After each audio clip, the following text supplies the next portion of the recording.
Wara 20 sena ta' wedi firħa mad-dilettanti tal-karnival, il-ħolma li jkollhom ċentru qrib il-Belt Kapitali mibni u attrezzat skont il-ħtiġijiet tagħhom se ssir realtà. Dan permezz ta' investiment ta' 6 miljun euro li se jitrasforma l-imħażen tax-xogħol tal-Gvern fil-Marsa f'ċentru għall-kultura popolari. Il-proġett se jinkludi l-kostruzzjoni ta' ħwienet tax-xogħol għal medda kummerċjali, ċentru edukattiv għat-tagħlim tat-teknika tal-kartapesta użata fil-kostruzzjoni tal-karrijiet tal-karnival, teatru mammar b'apparat awdjoviżiv kif ukoll mużew interattiv tal-istorja kulturali Maltija.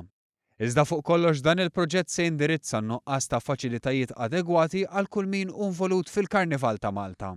Dwar dan tkellimna mad-direttur artistiku tal-Karnival, Jason Busuttil. Hemm mhux rimmaħżen fejn il-karrijiet nistgħu narawhom sħaħ ġewwa jiġifieri biex jinbnew joħorġu sħaħ minn ġewwa għandhom il-faċilitajiet kollha fejn jħitu, fejn jermaw maskaruni, fejn jitrenjaw isfin, fejn jirrikordjaw ukoll issa il-mużika tagħhom, jiġifieri dan għall-proġett huwa letteralment proġett li kbar rigal li għad gvern seta' jagħti lid-dilettanti u lill-Festa tal-Karnival ta' Malta. Lilin mill-Karnival, iċ-ċentru se jkun qed jinkorpora fih spazji fejn l-artisti u l-mużiċisti mhux biss jipproduċu, iżda jesponu l-espressjoni artistika tagħhom.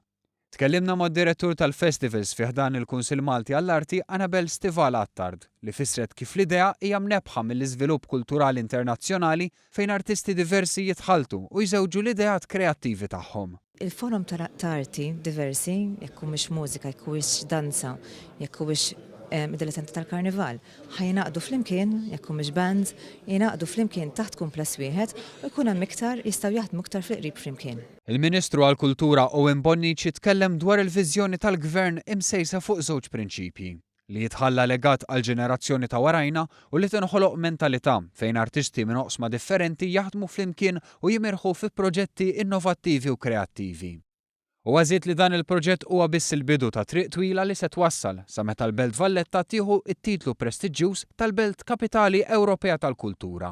Dan huwa wieħed biss minn numru ta' proġetti li rridu nagħmlu biex meta jala l-ġurnata tal-31 ta' Diċembru 2018 u jisbaħ l-ewwel ta' Jannar 2019 inħarsu lura u ngħidu lil pajjiżna tajnija infrastruttura kulturali importanti.